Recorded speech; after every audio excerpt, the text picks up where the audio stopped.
What's up, everybody? Hopefully you're having a good day. What I'm going to do with this video is not actually edit it because I will be pulling the winner of the survey that I had for the Bushiroad conference. Because of this, I want to just keep the integrity of the actual giveaway by not actually stopping or cutting pieces out of this video. It's all going to be intact, and it's at the end for that very reason, because then I can't redo the video at all or anything like that. It'll be whoever gets pulled gets pulled. And again, thank you for filling out the survey. First up, I want to talk about these reprints. So again, we have Nazarick and Slime, and they are going from gold colored signatures to silver colored signatures. There are so many awesome comments on there, questions as well. So I just wanted to go over that really quick. Again, as a refresher, gold signatures look like this. These were the original first print runs. When these are reprinted, you will see silver signatures like so. And some of people like these silver signatures. They do pop on some of these cards. But for me, I like the gold. It really stands out. But I could see where the silver complements that. You could see it. But the reason why I don't like the silver as much is because it fades away into some of these cards. So it'd actually be nice, like if they have different color signatures just in general, because depending on the actual card, that would be really nice to have something like that. Anyways, so this is the Nazarick right here. And one of the comments was if I have a first edition box, or if I'm looking to buy a first edition box, how can I actually tell? Right here on the screen, you will see on the left side is a booster box from Slime. In this picture, you can see that it actually has a date. Up here on here, it says not for sale until June 26, 2020, I believe. And Nazarick completely blurred, but you can actually see it's the same thing with the date on it. When you come to RWBY, and I looked at my RWBY box, there is no date on here, as you can see. One of the things that Bushiroad Kid do, there's actually two things. You either update this date here with the reprint date, or literally just take this out, the not for sale until June, and just write second edition on that spot. You might as well anyways, because the date's not going to hold true. So what's the point of actually having this date? You could just easily wipe that out and put the second edition on there, or the reprint date. Easy enough. That way people don't actually think they're buying a first edition box and not actually getting it. Just because if we think about it, there are no markings on the actual cards to indicate first edition, second edition, anything like that. Because as we know, the only difference is the SP right here. I mean, what I guess the other thing you could do is on the box itself, there's a copyright date. You change the copyright year on there. But since there is no other way, if you open this box, let's say they don't update the year, they don't update the date, they don't put the second edition, the only way you're going to know what you have is by pulling an SP, by it being a silver color. If not, you're just holding on to cards that could be first edition, second edition. It makes no difference, because this is the only way you're going to be able to tell if they don't go ahead and do that. So hopefully Bushiroad will do that. I feel like they will. I can't imagine like something like this would be overlooked on the whole thought process, since they thought of this whole gold to silver kind of thing. One of the other comments I got was, Rosamoon, there is a chance that the silver SPs will be worth more than the originals if the reprint size is much, much smaller than the first print. It would make the new SP significantly rare. The reverse is also true if the reprint is massive. I can imagine that it's not going to be a small reprint, just because Slime actually is a good set. I know there's that argument that you don't need Slime 1 to actually play the new Slime deck, which comes from Volume 2, which we have and is abundant in supply. But I think there's still good cards that come from Volume 1. And the other side of that is people want these SPs. I feel like there is a decent shot that it's at least a medium-sized run. Not like super small, but there's going to be enough of it. And the other reason why I think so, and you'll see I wrote in the comments to you that you're a genius, and then also Bushiroad are geniuses. I was driving to meet my friend for lunch. Like after I did the video, I got ready, I went off to lunch, and I read your comment. I watched Pittsburgh for a little bit too, and what I did was I was thinking about what you said. I'm like, oh my God, they're geniuses. You're a genius, they're a genius. it's amazing because now there is a silver signature on it. It may be a second edition because you got to think about this. This is a second edition that nowhere on this card actually says second edition. It doesn't say that. It is. Can you imagine if the card was exactly the same and it had a second edition stamp on it? Would there be a reason to collect it as a person that holds the original first edition run? Just think about it. Like you own it, you own a master set of this stuff. If they come out with a gold second edition SP, will you really need to buy it? My thinking in my head, I'm like, maybe not. You might not want it. But this is different. When they're using a different color here, there may be that want from an actual master set collector, somebody else, to have both versions. Because now that I look at it on the screen. You have this card in gold signature and silver, and it's not gold and a second print on it. It is silver, and then you have a gold first edition. I think that's cool. Like realistically, if I had a gold one, I would totally be buying the silver one just to have both side by side. I know, like, if I don't have the money, I wouldn't be doing that. But at the same time, if I had it and I had the money, I would definitely be buying the silver one because I just think it's really cool to have both of them. See, so what you have here isn't a second edition. I know this is weird to hear. It's a variant. Just think about like all the different parallel cards we have in Weiss. Most people would like to own both, and I say most because again, it comes down to budget. You're just like, I would like to have both, but I can't afford it. So Flesh and Blood, what they do, right? They have a mark on the card that tells you that it's first edition or that it's a reprint, something like that. I know it's kind of evolved as the different sets has gone on, but what they do is they have cold foils in the first edition. The unlimited versions don't have that cold foil card. So right there, you could just see that there is a variation. It makes it more special. With Weiss, the only difference is in the color itself, silver. In the long run, if the silver version looks nicer than the gold version, it comes down to print run, exactly what you said. I imagine this will have a decent print run. However, this variant, as I've said, I would like to, if I own a master set, I'm getting the gold and silver if I can actually afford that. I know people are thinking that the gold signature would hold value, and I started thinking about that I had mixed feelings on that as I kept going back and forth on seeing different reasons for that. For me, I feel like we saw with Data Live, because Data Live didn't have any difference between the first print run and the reprint. It dropped 40 to 60% depending on the card. However, I can't imagine that even though the gold card and a silver card are here, that it doesn't drop a little in price. Just for, again, my own opinion, you can have your own opinions on that. It really comes down to how many people want to collect them all. Remember what I said about master sets wanting to buy the silver? The silver should be at least a decent enough price to pick up just because of this reprint. However, can you really say that about the people buying this for the first time, the silver card collectors? Are they going to actively go out there and try to find some of these gold signature cards, especially if people are trying to sell it for, let's say, double the price it is now? Really, would they be buying that or spending their money on something else? Even though it is rare, there are only so many people out there in the world that are gonna want to collect all of them or even have the ability to do so.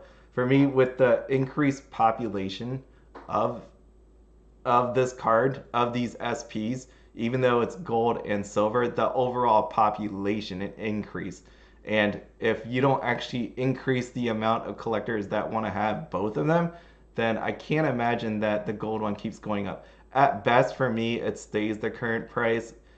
The worst, it drops a little bit, maybe 10, 20%, something like that. Again, just my opinion, I could see it both ways. But for me, the card's only worth what people are willing to pay for it. So if you don't create people that want to own both of them, then I can't imagine that happening. So that's my thoughts on that.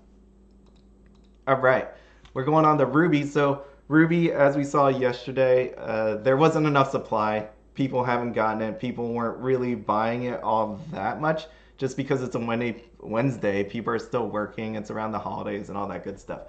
But we did actually get a little bit more. You could see some of these numbers actually looked like yesterday, like the actual amount of sellers. Right? There's 22, 12 RWBY decks. There's 9 supply, but I think that 9 supply is the same. So we're gonna have to wait a week to see it. But at the very least, what we saw here yesterday, that some of the cards, the SPs especially, there's 2 SPs missing here. They were the trial deck ones, and you could see there was only 2 listings for each of these SPs, those sales. As of today, all the cards have appeared now, and we got more listings. There's people buying. It's amazing when you look at like Weiss right here. It was 250, dropped down to 190 already. There was sales at 195. Yang as well went from 340 all the way down to 194 at this point. One sold at 190. So you could see how these are just going back and forth. They are dropping as we are moving on. And again, not everybody got their supply, so we will see what these start turning out to be. It really is amazing to me watching first day, just because there are some cards that are totally mispriced, I think, and you'll start seeing that later on in this slide, that there are cards that have been majorly mispriced, and because of that, they are scooped up pretty quickly. But what we have here is Pyrrha. SEC, she appeared as well. There's a decent amount of them because it seems like one in a master case, and it is non-signature, so they are appearing more. Oh, that's the other thing I want to say. If you look at this, there's 6 listings of her, but then when you take a look at these other ones where they should be roughly 1 in a master case as well, you don't see as many of them, right? Like Yang, we got 1. RWBY, we got 3. I've always said this when we took a look at Heaven's Feel Volume 2, that having a non-signature leads to less desirability. And this card is actually useful for some of these decks. At least I think so. This Pyrrha, she should be used, and as you see here, there's 6 listings of her. I think, again, we see that signatures actually are more worth it. Why did they decide to use a non-signature as a SCC? I don't know. But there we are. I feel like this trend will keep happening. Every time I see non-signatures, that's what we end up seeing. It has less desirability. It doesn't mean that they don't get bought, because there's going to be people that want to max rarity their deck. There's going to be people that still want to have 1 copy. But what you normally start to see is after those people get their card, buy it for the price that they are looking for, it just doesn't sell anymore.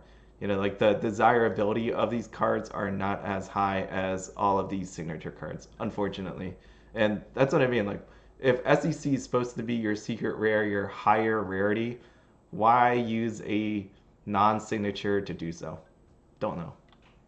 Okay, double rare averages as of yesterday, crazy numbers, and the reason because of that is there were only 2 to 3 sellers yesterday. We had an average of 1056, which I thought was insane, and it actually was, because as of today, the average is 409. And you can still see here that it went from, let's say, Salem. You could see Salem down there. She had 3 listings. Now we're up to 7 listings. And with that, we could see more supply hitting it, and of course, people are undercutting.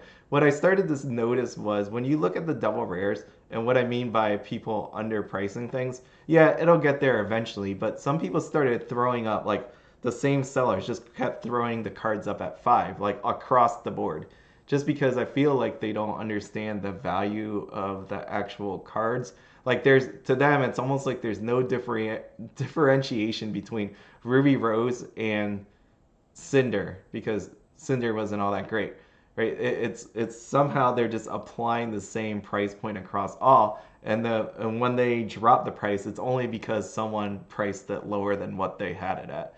Now, that's why you start seeing, if you open some of these double rares, you'll start noticing that there's a $5, 580, I think it was, that people are just selling it at, and it was just across the board because of that very reason. To me, I would hope if you're selling this, you'll take a little more time to understand it so you know where to price it. Just because you don't want to end up losing money that you could have made. I get that you're trying to offload the card, but at the same time, I would think you'd want to maximize it because people still buy it. I mean, you see it. People will buy like that Weiss got bought for 866, and now it's down to 5. So that's what I mean. You could start seeing that these prices were up there. People buy them. You can undercut each other, but at least try to maximize it. Who knows? I don't know. I don't sell these cards. Okay, 1223 promos. This one is very, very interesting to me because, again, I've talked about the supply set and the promos in there. The only way you are getting these full figured promos right here, so we got Yang, Blake, Weiss, and RWBY down here. The only way you can get them is from the supply set. And what we've seen in the past, the supply sets where they weren't like the biggest sellers just because all they had was a deck box.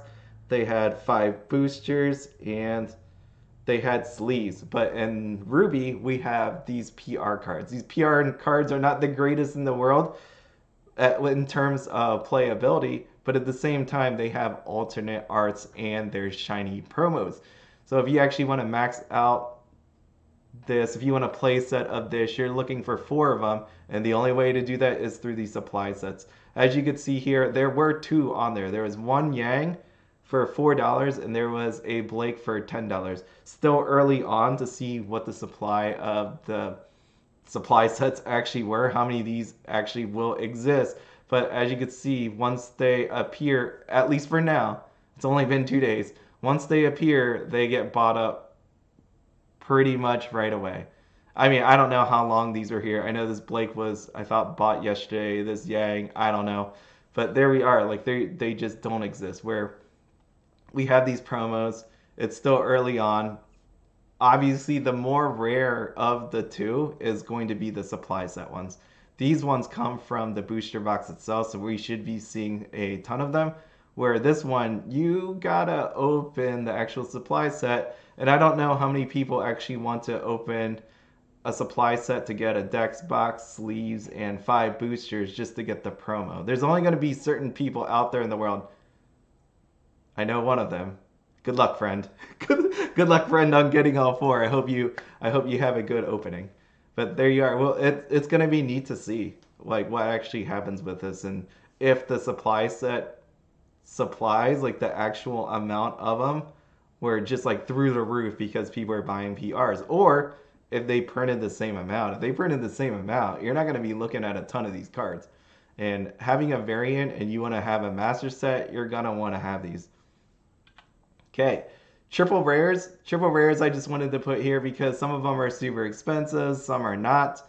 And there you are. We have, this one was interesting to see because there's only one listing of it and it's $80. And I'm not judging who's selling it. That's why I don't show who's actually selling these, because you can see some of these are high price. And the reason I'm pointing this one out is more just the fact that you could see that there isn't a ton of these. And when you look at this, the important part to remember for people that don't know, I know a lot of the viewers out there, there's a decent amount that know this, but this T right here means this comes from the trial deck.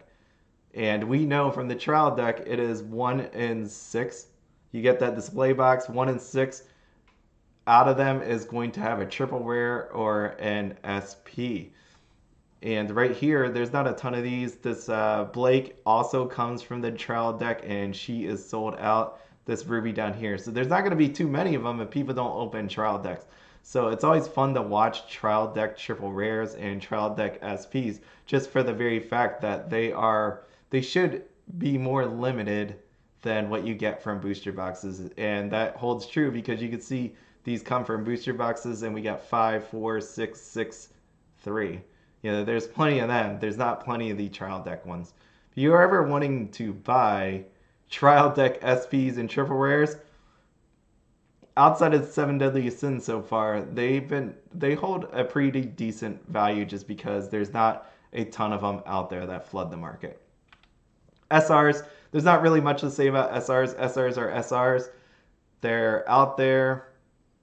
Yeah, they're just really out there. I kind of just took this for historical purposes. I just want to actually just watch SRs. I know I normally don't talk about SRs or triple layers. It's something that I kind of just do on my own because there'd be a ton of cards. It's always fun to watch.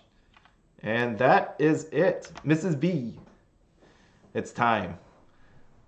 True to my word, I just want to let you all know that I am affiliated with TCGPLAYER. I have a link in my description of my videos, and when you use that link, I get a certain portion of your purchase sent to me. What I've always said was what I'm going to do with that actual money is use it for giveaways, as in I would just give it back to you in the form of a TCGPLAYER gift card, online gift card, or I would use it for openings. And in this case, what I did was the survey for the Bushiroad conference.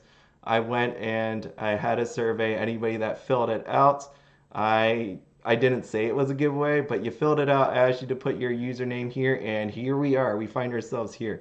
So I will be giving out a gift card to one of these winners. How this is going to work is I am, actually not me, Mrs. B is going to spin this 3 times. The names of the people are here on the side. As you can see, I put them 4 times just because I don't like when you have a wheel. Just say like 2 people. You have a wheel and then 50% of their name is on the wheel and the other half is the other person, because it almost seems like it's a whole positional thing that if I was on the right side, the one on the right, then I would have won or something like that. So I copied your names 4 times, as you could see here off to the right. And that way everybody has, like you have the same percent, but it just feels better, I think, instead of just having these big wheels, big slices of the wheel. And what we're going to do is we will spin this 3 times. The first 2 won't count. It's more just to make sure the wheel works. The 3rd spin, which I will call out, is going to be the actual winner. And I'm not doing it. Mrs. B is. So you just click on the wheel. So if you don't win, no, left click. If you don't win, you can blame her. Say hi, Mrs. B. Hello. That was too low. So that was spin 1. Can you say hello again? All right, so just hit close. All right, so that was 1. Hit it a 2nd time.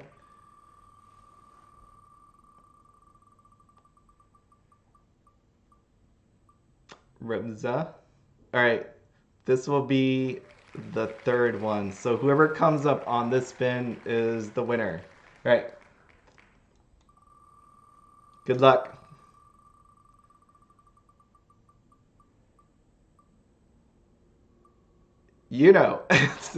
Congratulations, you have won. I was gonna, for some of the other people that I don't talk to, I was gonna ask them to like send a funny picture or something, have them click a link and send a funny picture so I know it's them. But since I talked to you, I don't need to do that. So I will be sending over a digital gift code to you. Congratulations again. I really appreciate all of you guys, using my link and all that. And again, I'm going to use that to just give back to you. I think it's actually pretty fun doing it this way. And that is all. I hope you have a wonderful night. As always, have fun, be happy, and don't buy anything outside of your budget.